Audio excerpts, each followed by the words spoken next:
sur la magie de la télé. DTV.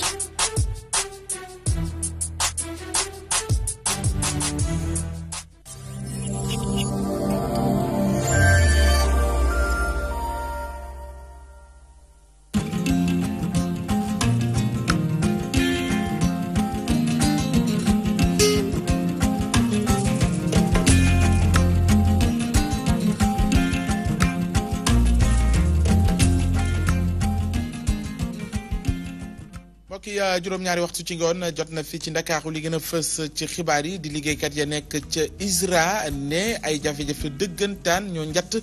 seen bërëbu liggéeykaay boobee daanaka at a ngi ni ñu koy dund loolee dinañ ci dikkeen ci xibaar yi. Ousmane Sonko woote ab ndaje ni ki ëllëg di marche ñi di kujje gi jàpp ni askan wi yëpp ñoo ci war a sóobu ndax du mbiru rek kujje gi waaye te responsabilité la ci ñëpp xamle ko ni ki tey ginnaaw ba mu doon dajeek keneen di Yacine Fall mi wuy si lii di coalition bi ko nar a gunge ci élection présidentielle yu atum 2019 daan ci diggante ci xibaar yi na ci bokkit carte téléphone yi ñuy importé te muy bàyyee ko ci bitim réew. nguuru Sénégal taxaw na temm ngir fexe ña yëngatu ci wàllu wu ni mel ñu fexe daal di jël entreprise yu Sénégal yi ca yëngatu lu ko mooy daañu gën a taral taxi yeeg ca aju. kii di Alioune Sarr moo xam le ñu mel di jëw ni duñ dénk wàllu commerce ni ki tey daañu leen ko jukkit ci xibaar yi na ci bokkit bile nouvelle nga xam ne xibaar la buy bégloo ña amee ay jafe-jafe ci dëkk ca Langue de Barbarie muy ay kër yoo xamante ni toll nañ ci maanaam ñetti téeméer ak fanweer ak juróom benn yu ñu jote ni ki tey ca port bu Ndakaaru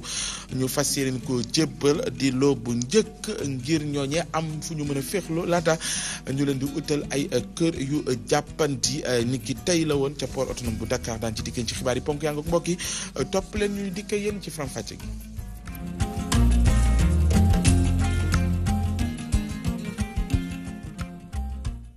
mbokk yi ginnaaw ba ñu leen nuyoo xibaar yi ci suba see ci ngoon gi ñu koy doore ak liggéeykat yi nekk ca ISRA di fësal jafe-jafe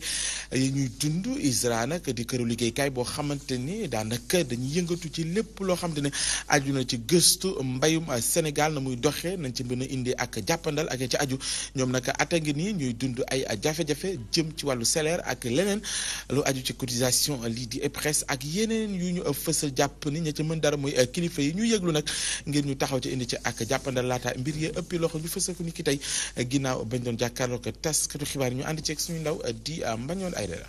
buñ ko xayma léegi mu toll ci atub lëmm këru ko liggéeykaay gi ñu duppee Institut sénégalais de recherche agricole ISRA di jànkonteeg ay jafe-jafe yu jëm ci wàllum koppar. loole nag moo waral ba liggéeykat yi nga xamante ni ñoo fa nekk di fëgg taabal ji ngir kilifa yi ngànk réew mi addu ci seen yile jafe-jafe. ñetti syndicat yooyu nag dañoo boole seen doole nekk wenn say ndax ñu mën a suqali mu am jamono yi muy jànkonte ak ay jafe-jafe ci wàllu koom. léegi nag bi ñu demee ba nga xam ne suñu doole dafa jeex ci loolu dafa néew ci loolu xeex boobu ñuy xeex dañoo ñëw tey jébbal suñu bopp li ñuy wax coalition des intersyndicales. jafe-jafe koppar yi nga xamante ne ni moom la seen kërug liggéeykaay gi di jànkoonteel dem na ba nara nag nasaxal seen ëpp nekkin ci fànn yu bëri. dañoo dem ba yëf yi dafa xaw a jéggi dayoo léegi ndaxte bu ñu demee ba liggéeykat yi nga xam ne daanañ leen fay balaa weer wee dee ñuy toog ba weer wi dee ba am fukki fan wala lu ca topp ñuy doog a fayeeku loolu xam nga ay jafe-jafe yu mat la. bile xeex nag mu mel ni liggéeykatu ISRA yi moom naruñ caa wéet ndax waa CNTS ñëw nañu ngir dooleel leen. institution bi liggéeyam dafa laal presque yëpp te benn réew mënul développé wu te amul institution bu mel noonu ba tax na tey jii liggéeykatu ISRA yi intersyndical bi jébbal nañ seen problème yi coalition bi fas ko saytu fas yéene ànd ak ñoom fas yéene dajeek autorité yi fas yéene waxtaan ak ñoom pour que ay solution am ci problème u ISRA. si seen jàkkaarloog taskatu xibaar yi ñoom liggéeykat yi lañu xamle moo di daañu gën a boole seeni doole su ko defee xàccandoo dóorandoo ngir kilifa yi ngànk réew mi faj ci daar tawat yi nga xamante ni moom la ñu jànkoonteel dem sax ba nara na saxal seen këru liggéeykaay gii di ISRA. John Aidara ñii di à la retraité yi ñoom it lu ni mel la ñu fësal ni ki tey la ñu bëgg mooy nañu càmbar lii di IPRES mi ñu jàpp ni nañu ko yore jamono ji bëri na lu ci ñuul loole waral ba ñu yëkkati kàddu yu ni mel bëgg kilifa yi nga xamante ni ñoo ci war a sóobu ngir mën a liñ bët la fa xew ñu taxaw ci indi ci ak saafara ndax jàpp ni jamono ji jafe-jafe yi ñuy dund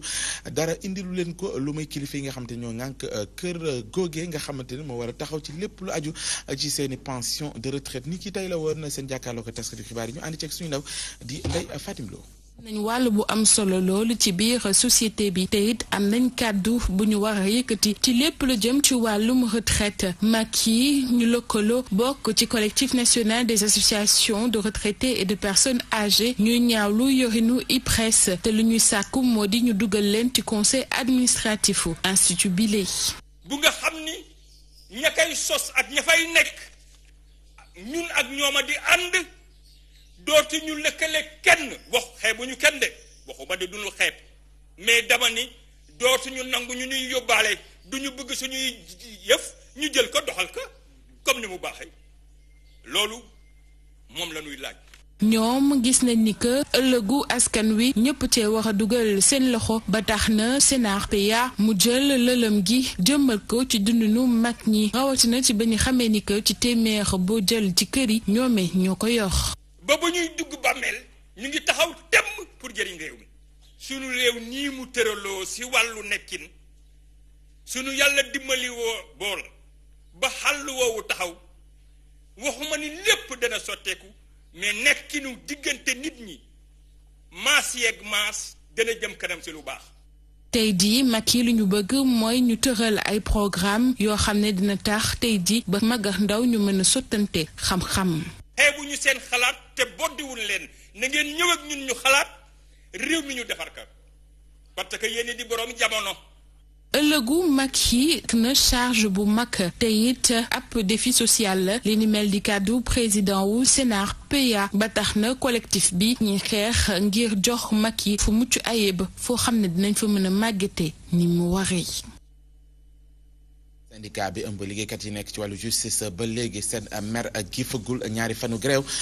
la ñu door ne duñu ca yam fii ak la ñuy sàkk nguur gi taxaw temm indi ci ay saafara yañu ca soxla waxit ni daañu amal ab marche juróom-ñetti fan ci weeru janvier atum 2019 répp rek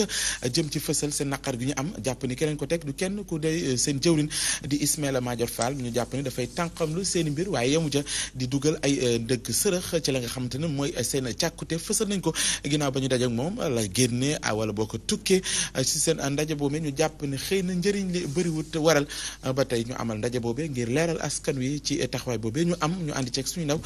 di Ramatoulaye Diouf. defuñu ko ci accord yi nga xamante ne SYTJUST daal na koy signé woon ak kii di gouvernement bi bu ñu sukkandikoo ci syndicat bi nag jëwriñ gi yor wàllum yoon moo waral lépp. ministre de la justice li mu bëgg mënut a nekk te moom dafa jël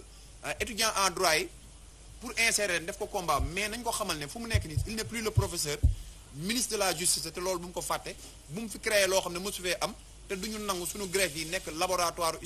aventure ambiguë aventure boo xam ne kenn xamul fu muy jëm. nguur gi nag nu mu bëgg a def du noonu ndax mu ngi jël ñoo xamante ne duñu ay greffier mu teg leen ci place su ñooñi. dañoo bëgg ñoom teg ay plan yoo xam ne day nasaxal suñu xeex bi plan bi liñ ci namm mooy jël ay gendarme ak ay pénitencier indi leen ñu remplacer travail de la justice yi remplacer greffier yi ci audience yi ñu ne loolu buñ ko defee gouvernement bi dana lajj goo xam ne lajj gu métte li ñu koy wax ci leer lañ ko teg ci expérience ndaxte ñi leen fi jiitu woon mës nañ ko jéem bañ ko jéemee askan gi la ñu sonal ndaxte ay ba tey léegi li ma leen di wax ni am na ay ñoo xam ne ñi ngi daw pour jot seen jugement. ba tax na syndicat bi mu ngi ñaawlu yeneen ponk yu ñu yokk ci ponk yi nga xamante ne bokkul woon ci ñu signé woon ba pare. ngeem am na sax ndax ministre de la justice woon nañu waaye waxtaanu naxee mbaay la woon ndaxte duñ faa ñëw sax mu xibaar ñu xibaar bu bees nañu statut yi duñ cee bëgg sërëxal yoo xam ne discuter wuñ ko woon ñuy xamal nag statut yooyu duñ cee waxtaanoon bu lu jiitu moom mu fiy ñëw. ka fi nekkoon doon ministre de la justice muy Sidiki Kaba duñ ci waxtaan ak moom ak fonction publique ak ba tombé si d'accord kon ay accord la amul lenn loo xam ne tey war nañ ko ci mën a soppi te waxtaanuñu ko waat. SYTJUST nag nar a wéyal xeexam ba tax na mën a amal ab marche juróom-ñetti fan ci weeru janvier atum 2019 bés boobu nag dina tombeel ak rentrée des cours ak tribunaux yi. Ramatoulaye Diouf ñu wax ci élection présidentielle yu atum 2019 njiital mouvement def lu la war wuy ji na Ousmane Sonko fas yéene ànd ak moom ci yooyu élection jàpp ni moom Yacine Fall la ko ci indi bokk na ca programme bi dëppoo programme Ousmane Sonko bi dëppoo ak gis-gisam jëm ci ni ñu war a yore comme réew mi ak yeneen ci ay orientation waral ba mu daanaka jàppale ko wala boo ko wane ni dina ko jàppale ci yooyu élection moom Ousmane Sonko fetlu boobee taxawaay jàpp ni jamono ji ci li ñu liggéey mooy fexe lu tëggaat Sénégal ci yeneen ni anam ak yeneen taxawaay jàpp ni loole sabab seen coalition boobee nga xamante ni taxawal nañ ko jamono ji jëm ci élection présidentielle yu ñu dëkkmal ni ki tey la woon ci kanam suñu ndaw di Adjara Ndiaye. Ousmane Sonko amaat na beneen allié bu bees mouvement def lu la wax fas yéene jàppale candidat wu Pastef bile ci présidentielle yu 2019 yi gannaaw bi ñu seetee programme candidat yi nga xam ne ñu ngi ci langue gi njiitu mouvement bi nag daal di gis boppam ci bu Sonko bi. dañu war a toujours ñu xool lan mooy Sénégal bi nga xam ne bii di moo ñu fexeloo ba ñu moom suñu économie ñu moom suñu armée dégg nga ñu moom suñu aada ak suñu cosaan mais surtout. ñu mën a décider suñu bopp ni kii dafay dugg ci fan lañ koy teg. ñu ànd tey pour xeex ngir ñu jële fi lii mais teg fi nag ki nga xam ne kii ni dañu ànd ak moom ci dëgg dañu ànd ak moom ci liggéey dañu ànd ak moom ci programme bu dëgër boo xam ne dina mën a suqali Sénégal. njiitum Pastef bëral ay kàddoom ni lëkkaloo bi dina ko yokkal lu bari ci jongante yi mu jëm. ku dajale loolu yépp nag ci ab nit ay candidat bëri fi. mu ñëw tànn ne ñun la gis ni bokk nañu xalaat boor a ànd ak ñun confiance boobu ñu ngi ciy sant yàlla gërëm ko ci bu baax a baax moom ak ñi mu àndal sag bu rëy la te di wax ni incha allah dinañu ànd nawle te jàpp naa ni profil bi mu am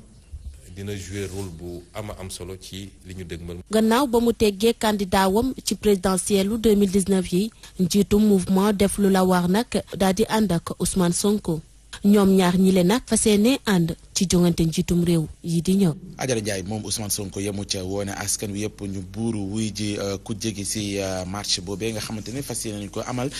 ni ki ëllëg jàpp ni du mburum ku jegi waaye it Sénégal moo soxla taxawaay bi nu mel ci jamono ji ñu ne mu gis ni xëy na bu fekkee ni taxawaay boobee amul Sénégal ca li ñu jëm boo mooy ci guuta lay doon te bu boobaa ñëpp a cay bokk maase di gis-gis Ousmane Sonko ñu teewlu ko. am fu mbir di toll c'est une question de citoyenneté du question opposition les gens ce qu'ils demandent ñaanuñu Macky Sall benn faveur organiser des élections libres et transparentes comme ni ñu ko defoon 2012 loolu citoyen bu bokk parti bu bokkul parti ñëpp la concerné bu dee nag jàpp nañ ne affaire Ousmane Sonko la wala affaire PDS wala affaire réew mi na ñëpp toog seen kër Macky def lu ko neex ñun ñu dem defi leneen Sénégal ne ñooy mais ñun li ñu war a def tant que ñu ngi ci géew gi dinañ ko def parti politique rek face à l'appareil d'État mënul inverser la situation il faut qu'on soit très clair mais su dee citoyen jàpp nañ ni li ñuy wax dëgg la te lii moo baax ci Sénégal bu ñu wootee na citoyen yëpp génn joxel carte d'identité yi ñëpp voté loolu c'est pas pour Ousmane Sonko c'est pas une histoire de politique organiser des élections libres et démocratiques c'est pas pour Ousmane Sonko joxel fichier électoral bi c'est pas pour Ousmane Sonko loolu il faut ñu comprendre ko noonu. jamono boobee kii di Maître Madické Niang ma nga woon ca banlieue bu Ndakaaru rawatina ca Pikine diggee fa ay diggee yu sakkan jëm ci askan bu fa dëkkee ni bis bu falo ci élection yu dëgmal dana fexe ba ci yooyu diggee lii di université am fa jëm ci tàggat ndaw ñi ci ay métiers yu uute ginnaaw gi mu fësalee ni nguur gi fi ne wane na li di tëlam ci li nga xam te ne mooy soxlay askan wile di gis-gisam moom Maître Madické Niang ñu teewlu ay kàddoom ci micro suñu ndaw teewal ñu jamono ji ca banlieue bu Ndakaaru di Ibrahima Togala ak kii di Abdoulaye Wadianga. gis ma dóor ko si suuf te dinaa leen woon ni waa banlieue bi ma ne président Macky Sall yamunu gis-gis si yéen man banlieue bii laa bëgg déparler pour développer Sénégal ndax banlieue bi laay fexe doomu banlieue yi ñëpp am liggéey banlieue bi laay fexe ba ñëpp ku nekk man taxaw servir Sénégal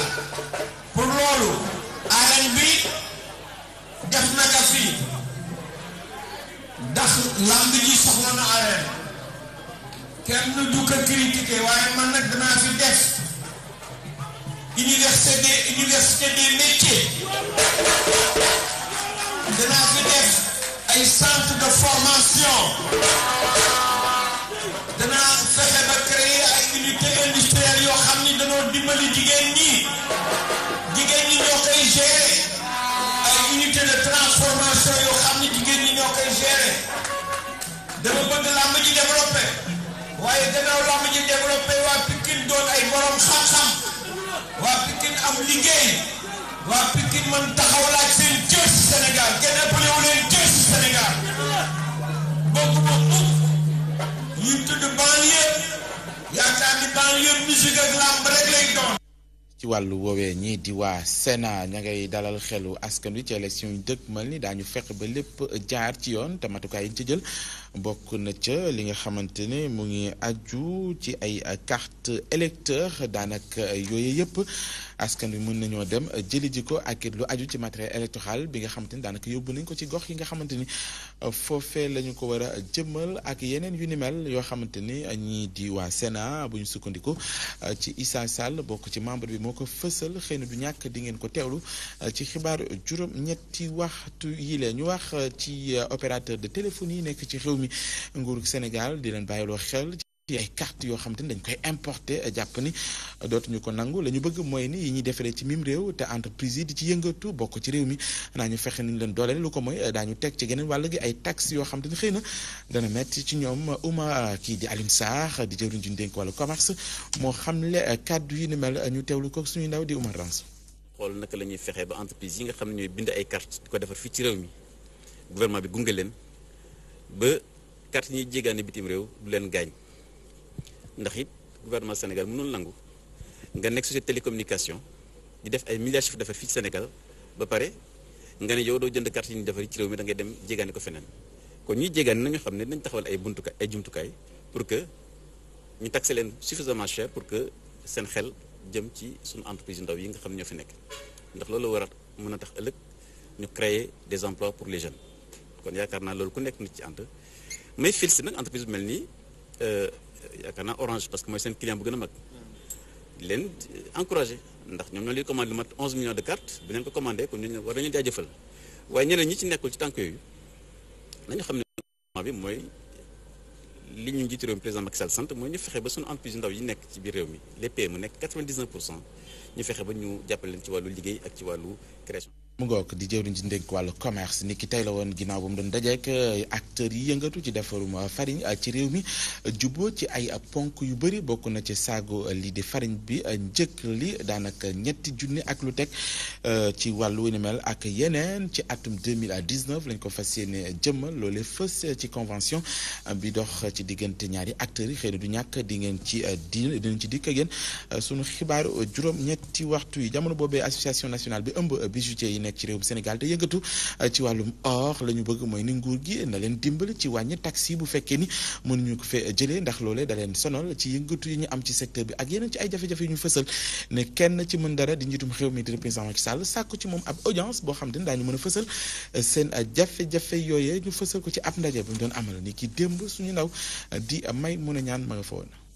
kuréel bu ëmb bijoutier yi fii ci Sénégal ñu ne bëri na ay jafe-jafe yi ñuy jànkonteel bu ci gën a fës moo di TVA bu jëm ci or brut bi ba tax na ñoom li ñu bëgg bokk na ci ñu yëkkati boobule TVA. TVA bi dañ ni leen ñun or bi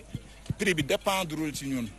tey jii yéen ñi yor smartphone yëpp mën ngeen xam li or bi di jaar partout dans le monde or bi am na lu muy jaar or boobu nag ñu ngay gase ci réew mi li ñu bëgg. mooy or boobu ñu jël ko bañ ci teg benn taxe wàññi ko pour mu mën a dugg ci biir comptoir bi ñu mën ko joxaat tëgg yi mooy bijoutier yi ñu transformé ko def ko ay bijoux labellisé made in Sénégal ci loolu. bijoutier yi nekk fii ci Sénégal ñu ne kon saa su ne ñu ngi jànkonteeg li ñuy wax recel loolu tax kon ñu tey woo nguurub Sénégal. mooy fexe ba def ay carnet yoo xam ni ay carnet de registre la yoo xam ne tëgg bu ne ku yor nekk sa mbaar di nga ko yor di ci bind loo jëflanteeg sa jigéen bu mu mën a doon nga bind ko ci ba nga xam ni loolu ñu ngi ci waxtaan ak ñu yor nguur gi maa xam ne dinañ ko côté et paraphé ba nga xam ne dina protéger ki nga xam ne mooy jënd ba ëllëg du am benn jafe-jafe ci wàllu recel. ANBS a fas yéene def ay formation ngir gën a ñaax ñi nga xam ne ñoo bokk ci boobule kuréel waaye bépp acteur buy yëngu ci boobule secteur. parce que xam-xam xarante du doy dina former ay nit fii parce que ñun ci en matière de formation def nañ fi ay formation avec en partenariat avec la PDA pour renforcement de capacité avec aussi benn structure bu nekk CFA boo xam ni day jàngal xale yi en termes de métiers. gannaaw loolu association bi lu mu bëgg bokk na ci itamit amal audience ak njiitu réew mi ngir ñu mën ko wax seen bëgg-bëgg laataakoon ñuy amal seeni beneen assemblée générale nga xam ne sax ñu ngi ko bëgg amal ci juin atum 2019. ñaan bi la xibaar dana bégloo askan wa dëkkee ci langue de Barbarie doon am ay jafe-jafe ñu doon dund jëm ci géej gi na muy nangoo seen kër indi leen ay gàllankoor dëggantaan ba ñu bëri ci ñoom daanaka dañ leen jëlee fa ñu dëkkee ñu doon xaar ngir ñu am fañ leen recaser yii lee ay kër la yoo xam te ni daanaka ay kër yu ñu mën a wax ni defar nañu ko ci anam bu dëppook jamono toll ci 300 ak fanweer ak juróom-ñett wala boo ko juróom-ñaar juróom-benn laa bëggoon a wax yu wàcc ci port autonome de Dakar ñi di waa ADM ñoo fa jaar ne dañ ko fas yéene jàppale ñooñu nga xamante ni ñu ngi dëkk ca Saint-Louis ngir ñu am fa ñu nekk gum le temps que nguur gi am feneen fu mu leen dugal amee ci teewaayu kilifa yu ko rafetlu suñu ndaw di Adama bi tey ma nga fa woon. jafe yi askan wi nekk ca langue de Barbarie di jànkonteel doon na lu yitteel agence de développement municipal bi ba tax na lu toll ci 300 ak fanweer ak juróom benn unité mobile d'habitation la ñu jël pour yóbbu ko foofee ñoom nag ñu jël ay matuwaay ngir taxawu ñi nga xamante ni géej gi dafa daal di nangu seen kër. ñu ngi am mbégte tey réceptionné lu mot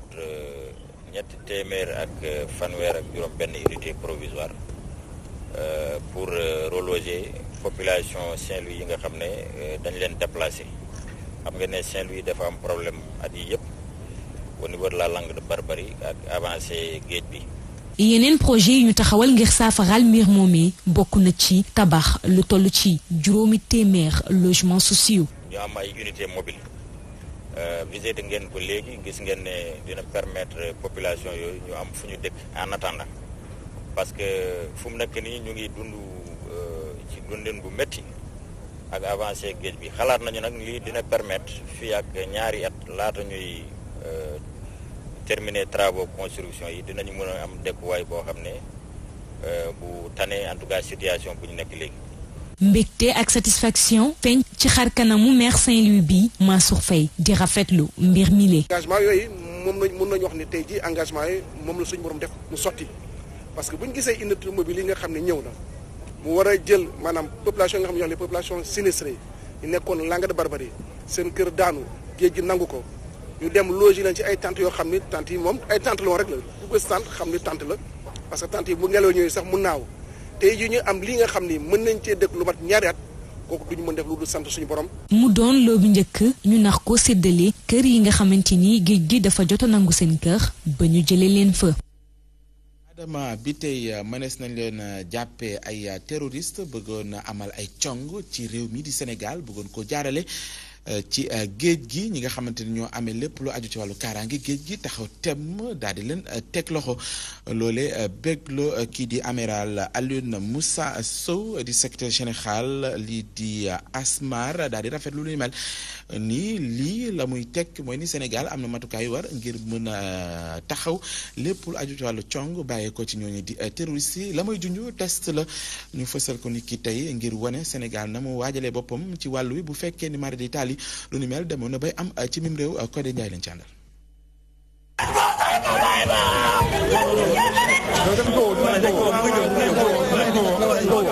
ay njabootu ñu loru ñu jaaxle ñi ñëwoon ci embarcadère bu port autonome bu Ndakaaru ñu daal di leen évacuer ay blessés ñuy jël en charge lii nag moom mooy yenn ci ay séquences yoo xamante ne nii moom mooy mandargal opération de simulation bi nga xamante ne nii ASMAR amal na ko mébét bi nag moom mooy fexe ba tester seen ay capacité d'intervention saa su crise amee ci biir géej gi. ñetti opération lañu ci benn bi dafa amoon prise d'otage démb ci guddi à bord de navire à passager navire yoo xam ni day def liaison Dakar-Ziguinchor prise d'otage bi bu mu amee nag gis nañu waa marine nationale li ñuy wax force spéciale mer ay commando marin la ñu am xarañ ci mbir moomu ñoo intervenir pour jëm a maîtriser situation boobu mu am nag ñu gaañu aussi moo tax ñu déclenché beneen plan bu tudd plan de sauvetage maritime ci biir incident bi aussi gasoil bi tuuru na ci géej gi et tout ñu war a déclencher beneen jumtuwaay bu plan lutte contre la pollution plan Polmar donc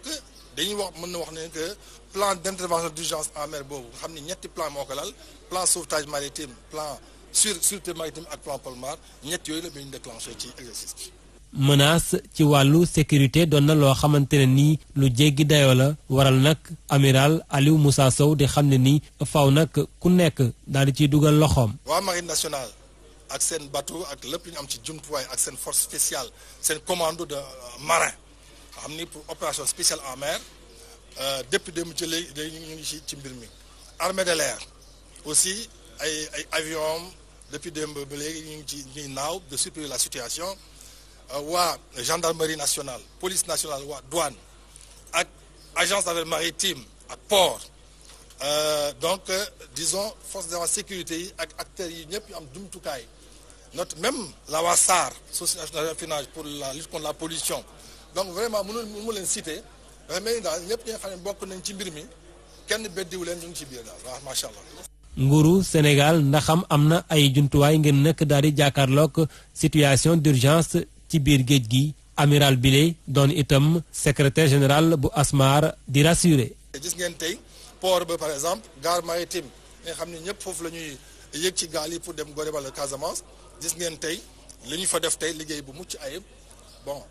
bombe bi ñu fa waxoon di ñu fa annoncé woon gis ngeen dañuy évacuer gare bi touristes yi ñëpp ñu taxaw di xool mu yéem leen waaye Sénégal nag yaakaar naa mu ngi ci yoon bu rafet pour mën a transporter des affaires. exercice de simulation bi nag mobilisé na lu toll ci 300 ci ay doomu aadama ASMAR daal di koy amal secrétaire général bi nag di xam ne ni lii danañu ko amal at mu jot ngir nag mën a tester fan lañu toll ci nag daal di jàkkaarloo ak menace yu ni mel.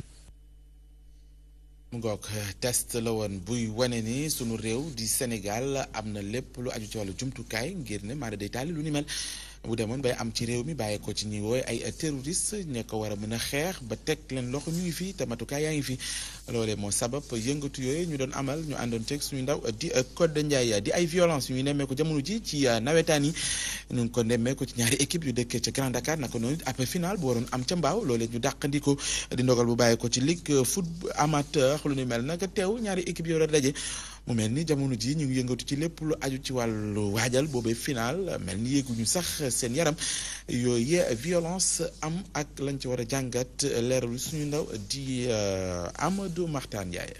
de football bi war a boole équipe bii di ASFA ak Racing Club bu Dakar bu ñu jàppoon ci 20 fan ak juróom-ñeent ci weeru décembre dàq nañ ko ba fukki fan ak juróom-ñeent ci weeru janvier 2019 ci stade Caroline Faye ba nekk Mbour.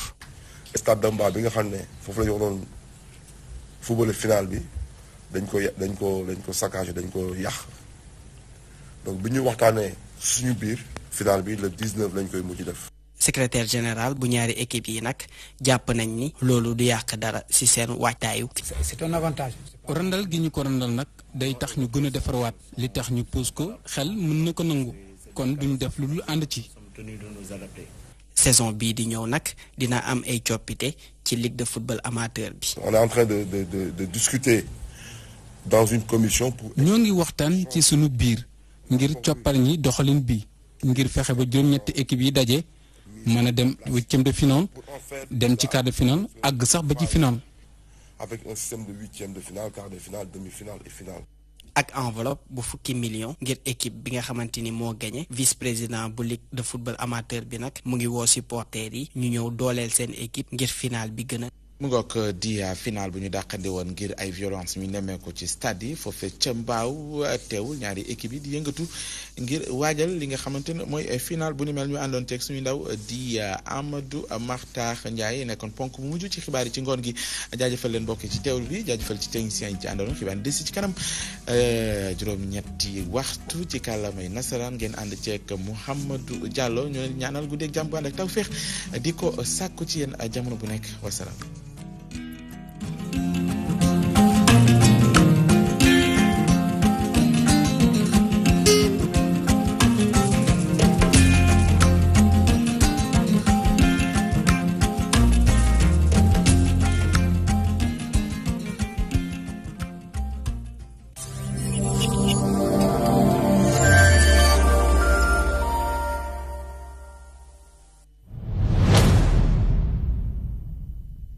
Pikini Production DTV ñoo lëkkaloo ngir andil leen film bu bees bu tudd Bés Bés film la bu ñu leen di présenté ngir bégal leen yee leen jàng ak jàngale tamit.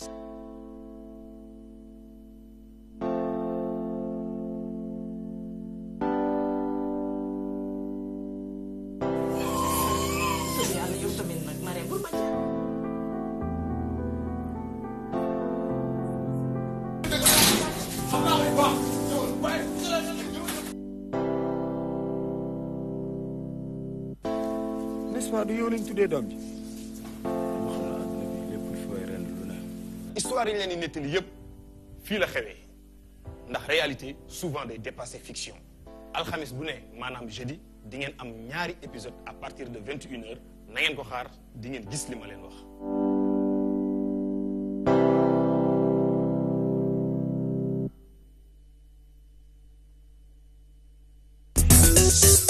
Application DTV. La magie de la télé vous suit partout dans le monde avec son nouveau service disponible sur les supports Windows, iOS, iPhone, Android et tablettes. La DTV sous vos yeux partout à tout instant.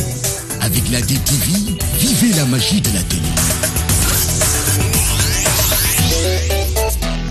Ndeye kontaan trop te xeeb lii ma la jox nag muy sama asaka yéene ndax sa doom ji jaral na ma lu ne te xam nga ni jabar ju baax yombul nii nga ma teeroo tatagal ma kontaan naa maa la gën a kontaan Dieng Sall kontaan naa trop.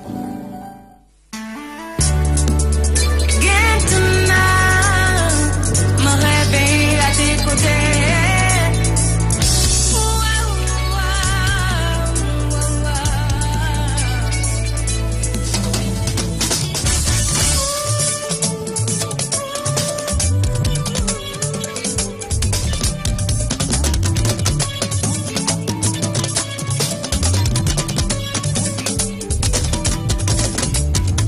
soo wax mu deñ ma soo tas sama yaakaar ndax yaa ma ni woon ku dul man du doon sa jabar yàgg wut ku